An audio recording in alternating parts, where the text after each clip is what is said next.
നമ്മളെ ഓർമ്മിപ്പിക്കുന്ന ആൾക്കാരല്ല എൻ്റെ വീട്ടുകാർ. എന്ത് പറ്റിയത്, പുതിയതായിട്ട് സംസാരമൊക്കെ മാറി വരുന്നു എന്ന് നമ്മളെ ഓർമ്മിപ്പിക്കും.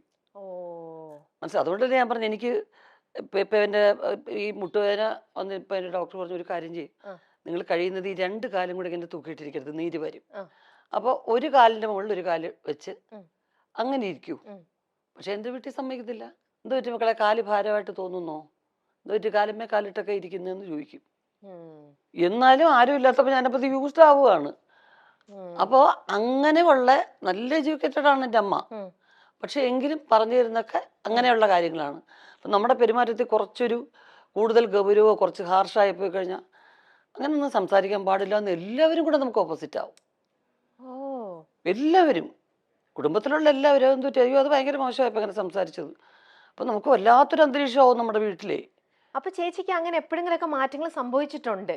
അപ്പൊ ചിലപ്പോ നമ്മൾ മനുഷ്യരല്ലേ, ചിലപ്പോ ചിലരുടെ നിരന്തരമായ ചില ചോദ്യങ്ങളോ പെരുമാറ്റമോ നമുക്ക് ഇഷ്ടപ്പെടാതെ വരുമ്പോ നമ്മൾ കുറച്ച് ഗൗരവക്കാരിയാവും, അല്ലെങ്കിൽ കുറച്ച് അങ്ങനെ ശ്രദ്ധിക്കാതെയൊക്കെ വരുമ്പോ, 1 മിനിറ്റ് മോളെ ഒന്ന് വന്നേ, എൻ്റെ അമ്മ അകത്തോണ്ട് അങ്ങനെ പെരുമാറരുത്. ഇഷ്ടമുണ്ടോ ഇല്ലയോ, നമ്മളെ അന്വേഷിച്ച് അവർ വന്ന് സംസാരിക്കുകയാണ്. അവർ പോകുന്ന അത്രയും സമയം വരെ ഒരു ചിരി മുഖത്ത് ഉണ്ടാവണം എന്ന് ഓർമ്മിപ്പിക്കും. അപ്പൊ നമ്മൾ വല്ലാതെ അപ്സെറ്റ് ആവും. മനസ്സിലായില്ലേ? അപ്പോ നമ്മുടെ ഓപ്പോസിറ്റ് ഇരിക്കുന്ന ആൾക്കാരുടെ മനസ്സിനെ വ്രണപ്പെടുത്താത്ത രീതിയിൽ പെരുമാറിയേ പറ്റൂ എന്നുള്ളത് നമ്മൾ അറിയാതെ നമ്മുടെ മനസ്സിൽ കിടക്കുകയാണ്. അപ്പോൾ നമ്മൾ കുറച്ച് എന്തെങ്കിലും ഇപ്പം ഇപ്പോഴൊക്കെ എന്ന് വെച്ച് കഴിഞ്ഞാൽ, എനിക്ക് ഒന്നാമത്തെ കാര്യം ലൈഫിൽ അഭിനയിക്കാൻ ഒട്ടും അറിയാത്തത് കൊണ്ട് ചില കുറെ കൂടുതൽ ഇറിറ്റേഷൻ ഒക്കെ വരുമ്പോൾ കുറച്ചങ്ങ് പ്രകടിപ്പിച്ച് പോകും അറിയാതെ.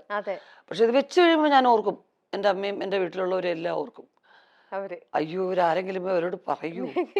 പിന്നത്തെ കുറ്റബോധം മുഴുവൻ അതാണ്. പിന്നെ അവരെ ഒന്ന് ഇങ്ങനെ പാച്ചപ്പ് ചെയ്തെടുക്കും. പക്ഷെ ഞാൻ അങ്ങനെ പറഞ്ഞല്ല കേട്ടോ, ഇങ്ങനെയല്ല കേട്ടോ. പക്ഷെ നമ്മുടെ കുടുംബാന്തരീക്ഷം തന്നെയാണ് നമ്മളുടെ പല മാറ്റങ്ങൾക്കും കാര്യം. തീർച്ചയായിട്ടും. ഈ കൽപ്പന ചേച്ചി രഞ്ജിനി ചേച്ചിയായിട്ട് എനിക്ക് നല്ല അടുപ്പമുണ്ട്. ചേച്ചിനെ ഞാൻ ആദ്യമായിട്ട് ഇങ്ങനെ മീറ്റ് ചെയ്യണത്. പക്ഷെ ഒരുപാട് ഷോസും കാര്യങ്ങളൊക്കെ ആയിട്ട് കൽപ്പന ചേച്ചിയുടെ ഒക്കെ ഒരുപാട് ചെയ്തിട്ടുള്ളതുകൊണ്ട് എപ്പോഴും ഇങ്ങനെ വിശേഷങ്ങളും കാര്യങ്ങളും, അപ്പോഴൊക്കെ ചേച്ചിയാണ് ഞങ്ങളുടെ ഇടയിൽ എപ്പോഴും. അതിനിടയിൽ ഉർവശി എന്നുള്ള പേര് പറയാതെ പോവേയില്ല, എപ്പോഴും ഇങ്ങനെ പറയും. ഈയിടെയും കൂടെ രഞ്ജിനി ചേച്ചിനെ ഞാനൊരു ഇന്റർവ്യൂ കൂടെ ചെയ്തിരുന്നു. അപ്പൊ ഈ നിങ്ങളെല്ലാവരും എന്ന് പറയുമ്പോഴും നിങ്ങൾക്ക് എല്ലാവർക്കും ഒരു വല്ലാത്തൊരു ചാമുണ്ട് ചേച്ചി. നിങ്ങൾ 3 പേരിലും നമ്മളെ എല്ലാവരും ഇപ്പോഴുമായി ഇഷ്ടം വെക്കുന്നതിൽ ഒരു വല്ലാത്തൊരു മാജിക് പവറാണ്. ഞാൻ എന്നെ എപ്പോഴും ആലോചിക്കും, നിങ്ങളുടെ ബ്ലഡ് എടുത്ത് വേറൊരാൾക്ക് കൊടുത്താലും ഇതിങ്ങനെ തന്നെ കിട്ടും. നിങ്ങൾ എല്ലാവർക്കും ഇതേപോലെ ചിരിച്ച മുഖത്തോടെ ഇരിക്കാനും മറ്റുള്ളവരെ ചിരിപ്പിക്കാൻ എന്നൊക്കെ പറയുന്നത് ഒട്ടും തന്നെ ഈസി ആയിട്ടുള്ള ഒരു കാര്യമല്ല. പക്ഷെ നിങ്ങൾ എത്ര ഈസി ആയിട്ടാണ് മറ്റുള്ളവരെ ചിരിപ്പിച്ചുകൊണ്ടിരിക്കുന്നത്. ആ ഒരു some magic power runs in the blood എന്നൊക്കെ പറയുന്നത്. അത് എൻ്റെ അമ്മ തന്നെയാണ് അതിന്റെ കാരണം. അച്ഛനും വളരെ സരസനായിരുന്നു, കലാകാരനായിരുന്നു. രണ്ടുപേരും ആർട്ടിസ്റ്റ് അല്ലേ. അറിയാം. അപ്പൊ അത് തന്നെയാണ് ബേസ്. പക്ഷെ അമ്മ എപ്പോഴും ചിരിക്കാനും ചിരിപ്പിക്കാനും ഇഷ്ടമുള്ള ആളായിരുന്നു. ഇപ്പോഴും അത് തന്നെയാണ്. നമ്മളൊക്കെ ഇങ്ങനെ എല്ലാവരും കൂടി ഇരുന്ന് ഗൗരവത്തിൽ സംസാരിക്കുന്നത് എൻ്റെ അമ്മയ്ക്ക് ഇഷ്ടമല്ല. എന്തെങ്കിലും കുറച്ച് ഭയങ്കര ഗൗരവമുള്ള ഈ കരച്ചിൽ പടങ്ങളൊന്നും എൻ്റെ അമ്മ കാണത്തില്ല.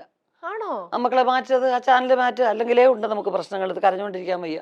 ഉള്ളൊഴുക്ക് കണ്ടിട്ടില്ല എൻ്റെ അമ്മ, കളിച്ചേച്ചി കണ്ടിട്ടില്ല, എൻ്റെ വീട്ടിൽ ആരും കണ്ടിട്ടില്ല.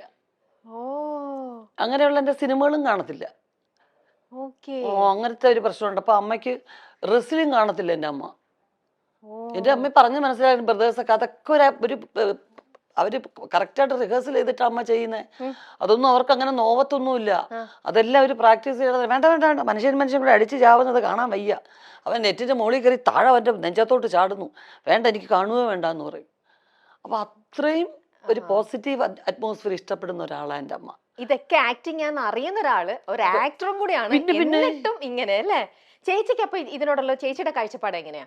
തീർച്ചയായിട്ടും അതൊരു പരിധി വരെയും കറക്റ്റാണ്. പക്ഷെ എനിക്കൊക്കെ എന്ന് വെച്ച് കഴിഞ്ഞാൽ ഒരുപാടങ്ങ് അഭിനയിക്കാൻ പറ്റത്തില്ല. അപ്പൊ എന്ത് ചെയ്യും, നമ്മള് കണ്ടിട്ടുള്ള ഏറ്റവും പരിധി ഒട്ടും ഗൗരവമില്ലാത്തങ്ങ് സംസാരിച്ചേക്കുക. നമുക്ക് ഫീൽ ചെയ്യുന്നതോ അല്ലെങ്കിൽ ഒട്ടും ഇത് കാര്യമായിട്ടുള്ള രീതിയിലുള്ള സംസാരം എല്ലാം തോന്നിക്കഴിഞ്ഞാൽ പരസ്പര ബന്ധമില്ലാതെ ഞാൻ വേറെ കാര്യങ്ങളൊക്കെ സംസാരിക്കും. ഡൈവേർട്ട് ചെയ്തിട്ട് അവര് ചോദിക്കുന്ന ചോദ്യം ഉത്തരവായിരിക്കത്തില്ല ഞാൻ പറയുന്നത്. ഒരു ബന്ധത്തിനെയും ഈ ചോദ്യത്തിനെയും ഉത്തരം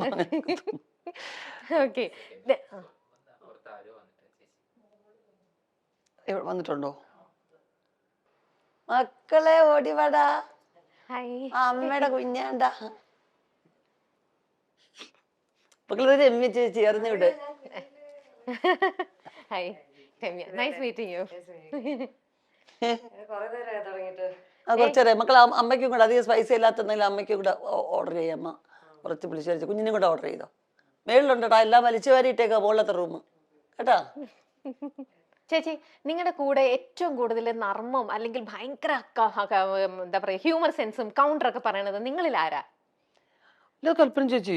ആണോ? അയ്യോ മിനി ചേച്ചി കൊച്ചിലെ മുതലേ അവളുടെ പേരൊക്കെ വേളൂർ കൃഷ്ണൻകുട്ടി ഞങ്ങളുടെ പിന്നെ കഥയുടെ പേരുകളിലൊക്കെ അവൾ അറിയപ്പെട്ടിരുന്നത്. ആൾക്കൂട്ടത്തിൽ ഏലിയമ്മ അങ്ങനെയൊക്കെയാ വിളിച്ചിരുന്നത്. കാരണം വെച്ചാൽ എവിടെ ആൾക്കൂട്ടോ ബഹളം ഉണ്ടെങ്കിൽ അവിടെ അതിൻ്റെ ഇടയ്ക്ക് വരും. എന്താ നിങ്ങളെ കാര്യം, എന്നിട്ട് ന്യൂസ് എത്തിക്കാനാ. ഓ എന്നിട്ട് വണ്ടി ഇടിച്ചപ്പോ എന്തോ പറ്റി എല്ലാത്തിനും പറഞ്ഞിട്ട് പോപ്പുലർ ആയിരുന്നു കൽപ്പന ചേച്ചി. കൊച്ചില് ചെറുപ്പം മുതൽ അങ്ങനെ തന്നെയായിരുന്നു. ഞാൻ ഈയിടെ രഞ്ജിനി ചേച്ചിയുടെ ഒരു ഇന്റർവ്യൂ എടുത്തിരുന്നു. കല ചേച്ചി നിങ്ങളുടെ വീട്ടിൽ ഏറ്റവും കൂടുതൽ ഹ്യൂമർ സെൻസ് ആർക്കായിരിക്കും? കൽപ്പന ആണല്ലേ? രഞ്ജിനി ചേച്ചി ഇത് തന്നെയാ പറഞ്ഞേ. നല്ലോണം ഇമിറ്റേറ്റ് ചെയ്യും. നമുക്ക് തോന്നും ആ ആളാണോ നമ്മുടെ മുമ്പിൽ ഇരിക്കുന്നതെന്ന് തോന്നും. സുന്ദരമായിട്ട് ഇമിറ്റേറ്റ് ചെയ്യും. ഓ അവര് നടക്കുന്ന പോലെ അത് ചെറുപ്പം മുതലേ എല്ലാവരും ഇമിറ്റേറ്റ് ചെയ്യും. എൻ്റെ അച്ഛൻ്റെ അമ്മയ്ക്ക് അങ്ങനെ വലുതായിട്ട് സിനിമയൊന്നും കാണത്തില്ല. ഈ ഭക്തി സീരിയലൊക്കെ മഹാഭാരതമൊക്കെ വന്ന് പറഞ്ഞ് തമ്പുരാനേ അതേ വാസുദേവായ എന്നൊക്കെ പറഞ്ഞ് മന്ത്രമൊക്കെ ജപിക്കും. പണ്ട് മഹാഭാരതത്തിന് ഒരു ഗ്ലോബൊക്കെ വരുമല്ലോ. അപ്പൊ അത് പറ്റിക്കുക. ഉമ്മ എണീക്കുമ്മ കൃഷ്ണൻ മരുന്നമ്മ എണീക്കുമ്മ തമ്പുരാനെ എന്തൊക്കെ അതിലൊക്കെ തൊഴും. അത് വേഷമാണോ ഇതാണെന്നുള്ള അത്ര ഇന്നസെന്റ് ആൾക്കാരായിരുന്നു നാട്ടുപുറത്തെ ശരിക്കും. അപ്പൊ രണ്ടുപേരും ഹഗ് ചെയ്യുന്നത് ഫിലിം ഒട്ടിച്ചിട്ടാണെന്നാണ് മിനി ചേച്ചിയെ പറഞ്ഞു അവതരിപ്പിച്ചിരിക്കുന്നത്. കാരണം ഇതൊക്കെ എല്ലാം ഒറിജിനലാണെന്ന് പറഞ്ഞ ഞങ്ങളൊക്കെ അഭിനയിക്കല്ലേ. എന്തുവായത് ഇങ്ങനെ അങ്ങ് കെട്ടിപ്പിടിക്കുവോ, എന്തൊരു മോശമായത്, അത് മാറ്റത് പിള്ളേർ വഷളാവാതെ എന്ന് പറയും. അപ്പൊ ഉടനെ ഞങ്ങളൊരു അമ്മമ്മ അങ്ങനെയല്ല അമ്മമ്മ, ഇവിടെ ഒരാൾ നിൽക്കും ഇവിടെ എന്നിട്ട് ഈ ഫിലിം ഇങ്ങനെ ഒട്ടിക്കും അമ്മമ്മ എന്ന് പറഞ്ഞ് പറ്റിക്കും. മിനി ചേച്ചി ഇത് പറഞ്ഞ് അഭിനയിച്ച് പറ്റിക്കുന്നേ. എന്നിട്ട് പക്ഷെ വർഷങ്ങൾക്ക് ശേഷം എനിക്കത് ഒരനുഭവത്തിൽ വന്നു. അപ്പൊ ഞാൻ ആലോചിച്ചു, അയ്യോ പണ്ട് മിനി ചേച്ചി പറഞ്ഞൊരു നുണ. കാരണം മുരളിച്ചേട്ടൻ ഞാനും കൂടെ വെങ്കലത്തിലൊരു സംഗതി വരും. അപ്പൊ വെങ്കലത്തിലൊരു ഭയങ്കര മൊഷടനായിട്ടുള്ള ഒരാളായിട്ടാണ് മുരളിച്ചേട്ടൻ. കല്യാണം വേണ്ട. അപ്പൊ ഒരു ഫസ്റ്റ് നൈറ്റ് സീക്വൻസ് ആണ്. അപ്പൊ ഞാൻ കൊച്ചാട്ടാന്നാ വിളിക്കുന്നത്. ഞാൻ എന്റെ ബന്ധുവും കൂടാ. കൊച്ചാട്ടൻ എൻ്റെ കൂടെ ലവ് സീൻ അഭിനയിക്കാൻ വലിയ പാടാണ്. അപ്പൊ ഞാനും പറഞ്ഞു ഞാനും ലവ് സീൻ അഭിനയിക്കാൻ ഭയങ്കര മോശം, അത് പറഞ്ഞെങ്കിലും അറിയാം. പങ്കള് പറഞ്ഞു ഇപ്പൊ ഇത് എടുക്കാണ്ടിരിക്കാൻ നിവൃത്തിയില്ലല്ലോ. പിന്നെ ഇങ്ങനെ ആലോചിച്ചിട്ടാണ് എൻ്റെ ഒരു ശില്പം വെച്ചിട്ട് എൻ്റെ ദേഹത്ത് തൊടുന്നതും ഒക്കെ ആ ശില്പത്തിനെ തൊടുന്നതായിട്ടാണ് കാണിച്ചിരിക്കുന്നത്. പിന്നെ രണ്ടുപേരും ഇങ്ങനെ ഹഗ് ചെയ്യുന്നൊരു സീക്വൻസ് ഉണ്ട്. അതിന് മുരളിച്ചേട്ടൻ അത്രയും ദൂരം അവിടെ, ഞാനിവിടെ, രണ്ട് ഷാഡോ പ്ലേ പോലെ. കറക്റ്റ് മുരളിച്ചേട്ടൻ അവിടെ നിന്ന് ഇങ്ങനെ എണീറ്റ് വരും ആ ഭാഗത്തുനിന്ന്, ഞാൻ ഇവിടുന്ന് ഇങ്ങനെ എണീറ്റ് പോകും. എന്നിട്ട് ഹഗ് ചെയ്യും. നിഴല് കാണുമ്പോ രണ്ടുപേരും അടുത്തിരുന്ന് ഹഗ് ചെയ്യുന്ന പോലെ. ഓ ഇങ്ങനെയൊക്കെ അങ്ങനെ എടുത്തിട്ടുണ്ട്. ഇതൊക്കെ ക്യാമറ ടെക്നിക്സ് എന്നൊക്കെ പറയുന്നത് തീർച്ചയായിട്ടും. ഇന്നും വേണമെങ്കിൽ അങ്ങനെ ചെയ്യാലോ, തീർച്ചയായിട്ടും ചെയ്യാലോ. കാരണം ഞങ്ങൾക്ക് രണ്ടുപേർക്ക് അഭിനയിക്കാൻ പറ്റില്ല. ഞാൻ ബേസിക്കായിട്ട് എനിക്ക് അങ്ങനെയുള്ള സീക്വൻസ് വലിയ പാടാണ്. കാരണം ഒന്നാമത് എല്ലാവരും എന്നെ അത്ര വാത്സല്യത്തോടു കൂടിയാണ് സെറ്റിൽ കണ്ടിരിക്കുന്നത്. എന്നെ ആരും ഉർവശി എന്ന് വിളിക്കുന്ന ഈ ജനറേഷനിലുള്ളവരേ ഉള്ളൂ. അന്നെല്ലാം പൊടിമോളേന്നാണ് വിളിച്ചിരുന്നത്. അപ്പൊ എനിക്ക് ഭയങ്കര കുറച്ചിലാണ് എനിക്ക് ലവ് സീൻ അഭിനയിക്കാൻ. അപ്പം ബെർലിച്ചേട്ടായിട്ട് പറഞ്ഞ ഈ കൊച്ചിന്റെ കൂടെ ചെയ്യാനേ പറ്റത്തില്ല, നടക്കത്തെ അത് നമുക്ക് വേറെ എന്തെങ്കിലും ചെയ്താൽ മതി, പറ്റത്തില്ല എന്ന് പറഞ്ഞു. അപ്പം അങ്ങനെയൊക്കെ പറ്റിക്കും. എന്നിട്ട് അമ്മൂമ്മയെ പോലും പറ്റിയിട്ട് അമ്മൂമ്മയ്ക്ക് സിൽക്ക് സ്മിത എന്നാ പേരിട്ടിരുന്നത്. കാരണം നല്ല ഷേപ്പാണ്, നല്ല കൊച്ചു രൂപ, ഇത്രേ ഉള്ളൂ. എൻ്റെ അച്ഛൻ 6 അടി 3 ഇഞ്ച് ഹൈറ്റാ, അമ്മൂമ്മ ഇത്രേ ഉള്ളൂ, കൊച്ചാണ്. പക്ഷെ ബ്ലൗസും ഇങ്ങനെ മുണ്ടും മാത്രമല്ലേ ഉടുക്കുള്ളൂ. അപ്പൊ ഇടയ്ക്കിടയ്ക്ക് വയറ്റിലൊക്കെ പോയി തട്ട് സിൽക്ക് സ്മിത വയറെന്ന് പറയും. ആരാ സിൽക്ക് സ്മിത എൻ്റെ അമ്മയ്ക്ക് അറിയത്തില്ല. അവസാനം വരെ ചോദിക്കുമായിരുന്നു ഇത് ആരാ ഈ സിൽക്ക് സ്മിത എന്ന് ചോദിക്കുമായിരുന്നു. അപ്പൊ എപ്പോഴും ഒരു ചിരിക്കുന്ന അന്തരീക്ഷം മിനി ചേച്ചി ഉള്ളിടത്തുണ്ട്. ഓക്കെ, അത് ചേച്ചിയുടെ പ്രസൻസ് വരുമ്പോ അത് ഇപ്പം നമുക്ക് അറിയുന്ന കാര്യമാണ്. ചേച്ചി പ്രസൻസ് വരുമ്പോ വല്ലാത്തൊരു പോസിറ്റിവിറ്റിയും ഒരു വൈബും ഫുൾ ചിരിയും മേളവും.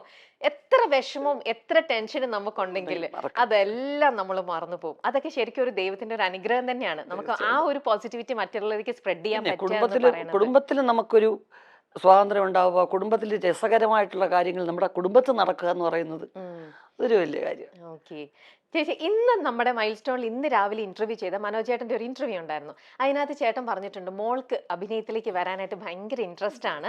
അപ്പൊ അത് വേണ്ടിയിട്ട് ഞാൻ അവൾക്ക് വേണ്ടിയിട്ട് വനിതയിൽ വിളിച്ചിട്ട് ഒരു ഫോട്ടോ ഷൂട്ട് ഞാൻ അറേഞ്ച് ചെയ്ത് കൊടുത്തു എന്നൊക്കെ പറഞ്ഞു. ഇപ്പോ നമ്മുടെ ഈ വിമർശകരും ഒരുപാടുണ്ടല്ലോ. നമ്മുടെ ഇന്നത്തെ നിങ്ങൾ എന്ത് അനങ്ങിയാലും മിണ്ടാതിരുന്നാലും എന്തിനും എല്ലാത്തിനും വിമർശിക്കുന്ന സമൂഹവും ഉണ്ട് നമ്മുടെ കൂടെ. ഇപ്പൊ പറയുന്ന എല്ലാവരും യൂഷ്വലി യൂസ് ചെയ്യുന്ന ഒരു വേർഡാണ് നെപ്പോക്കിഡ്സം എന്ന് പറയുന്നത്. അച്ഛന്മാര് ഫീൽഡിൽ നിൽക്കുമ്പോൾ മക്കൾ അതിനകത്ത് സ്വാഭാവികമായിട്ട് വരും. എന്താ ഡോക്ടേഴ്സിന്റെ മക്കളും ഡോക്ടേഴ്സ് ആവുന്നുണ്ട്, ടീച്ചേഴ്സിന്റെ മക്കൾ ടീച്ചർ ആവുന്നുണ്ട്. പക്ഷെ സിനിമയിൽ ഇപ്പൊ നമ്മൾ കൂടുതലായിട്ടും സിനിമയിലുള്ളവരുടെ ഒക്കെ മക്കള് ഇതിലിപ്പോ സജീവമായിട്ട് ഇപ്പൊ ഒരുപാട് പേരെ നമുക്ക് എണ്ണത്തിൽ ഉണ്ട്. അതുകൊണ്ട് തന്നെ സോക്കോൾഡ് ഇപ്പൊ എല്ലാവരും പറഞ്ഞത് നെപ്പോ കിഡ് എന്ന് പറഞ്ഞിട്ട് നെപ്പോ കിഡ്സ് എന്നുള്ള ഇതിലേക്ക് വരുന്നു. ചേച്ചിക്കും ഇപ്പം നിങ്ങളുടെയും മകള് ഇതിലേക്ക് വരികയാണെന്നുണ്ടെങ്കിൽ ഇത്തരത്തിലുള്ള വിമർശനം മറ്റേ സൈഡിൽ നിൽക്കുകയും ചെയ്യുമ്പോൾ ചേച്ചി ഇതിനെ എങ്ങനെ കാണുന്നത്? എനിക്ക് അവളെ കൊച്ചിലെ മുതലേ ഒരു ഫോട്ടോയ്ക്ക് പോലും നിർത്തുന്ന ഇഷ്ടം ഉണ്ടായിരുന്നില്ല. ഞാൻ മാത്രമേ ഉള്ളൂ വീട്ടിൽ അങ്ങനെ. വേണ്ട, അവള് പഠിക്കണം, എനിക്ക് പഠിക്കണമെന്ന് വലിയ ആഗ്രഹമായിരുന്നു. അപ്പൊ അവള് പഠിക്കട്ടെ, പഠിക്കാൻ നല്ല മിടുക്കിയായിരുന്നു. അപ്പോൾ അത് +2 ഒക്കെ കഴിഞ്ഞ് 85% മാർക്ക് ഒക്കെ എടുത്ത് പഠിച്ചു കഴിഞ്ഞ് അവള് ബാംഗ്ലൂർ ഹോസ്റ്റലിൽ ചേർന്നാണ് കോഴ്സ് പാസ്സാവുകയൊക്കെ ചെയ്തത്. അപ്പൊ ഞാൻ പറഞ്ഞു, ജോലി നിന്റെ പഠിത്തത്തിനുള്ളൊരു ജോലി നീ ചെയ്ത് ആ ശമ്പളം പറ്റി അതിനകത്തുനിന്ന് സ്വന്തം ചെലവിൽ കാര്യങ്ങളൊക്കെ നടത്തി പൈസയുടെ വില അറിയണം. അല്ലെങ്കിൽ ഒരു സെലിബ്രിറ്റി കുട്ടിയായിട്ട് മാത്രം വളർന്നാൽ ശരിയല്ലല്ലോ. പക്ഷെ അവൾ അക്ഷരം പ്രതി അനുസരിച്ചു. പിന്നെ ഡബ് സ്മാഷും അതും ഇതും ഒക്കെ എല്ലാം ശിവൻചേട്ടനാണ് പ്രോത്സാഹിപ്പിക്കുന്നത്. എപ്പോഴും കൂടുതൽ ഇത് അതെന്താ നിനക്ക് അങ്ങനെ, ഓക്കെ ഇങ്ങോട്ടാണ് വരാൻ ഇഷ്ടം എന്ന് പറഞ്ഞാൽ അപ്പം എല്ലാ കാര്യങ്ങളും കമ്മ്യൂണിക്കേറ്റ് ചെയ്യുന്ന കൂടെ അവിടെ. ചാച്ചാ ഞാൻ ഒരെണ്ണം അയച്ചിട്ടുണ്ട്, ഒന്ന് കാണണേ, എന്നിട്ട് അമ്മയെ ഒന്ന് കാണിച്ചു നോക്ക് എന്ന് പറയും. അപ്പൊ ഞാനിത് വലിയ ശ്രദ്ധിക്കുന്നതായിട്ട് ഭാവിക്കത്തൊന്നുമില്ലായിരുന്നു. പക്ഷെ അവള് ഹ്യൂമർ നല്ലോണം ചെയ്യും. മിനിച്ചേച്ചിയുടെ ഹ്യൂമർ അവൾക്ക് കിട്ടിയിട്ടുണ്ട്. അത് എനിക്ക് അതാണ് എനിക്ക് ഞാൻ അകറ്റി തന്നെ വെച്ചു. കാരണം ഹ്യൂമർ പെർഫോം ചെയ്യാനാണ് ഇഷ്ടം. എന്റെ ഹ്യൂമർ സീൻസ്, മിനിച്ചേച്ചിയുടെ ഹ്യൂമർ സീൻസ്, ദിലീപിന്റെ ഇതൊക്കെയാ ഡബ് സ്മാഷ് എടുക്കുന്നത്. അല്ലാതെ സീരിയസ് ആയിട്ടുള്ള സീൻസോ ഡാൻസോ അതൊന്നും അല്ല. കുഞ്ഞിലെ മുതൽ അച്ഛൻ്റെ അമ്മയുടെ എന്റെ ആ കട്ട് കട്ട് കട്ട് എന്ന് പറഞ്ഞ സാധനം ആണ് ബിഗിനിങ് ചെയ്തുകൊണ്ടിരുന്നത്.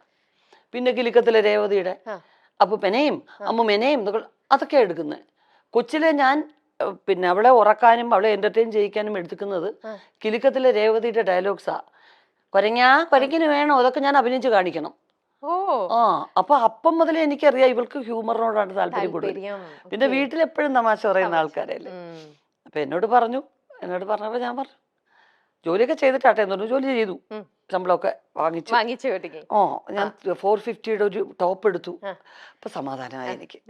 കാരണം ഞങ്ങള് ഷോപ്പിങ്ങിന് കൊണ്ടുപോകുമ്പം അതൊന്നും അല്ല ചെലവ്. അപ്പൊ ഇത് സ്വന്തം ചെലവില് അങ്ങനെ 450 രൂപയുടെ ടോപ്പ് എടുത്തൊക്കെ വലിയ കാര്യമായിട്ട് പറയുന്നുണ്ടല്ലോ.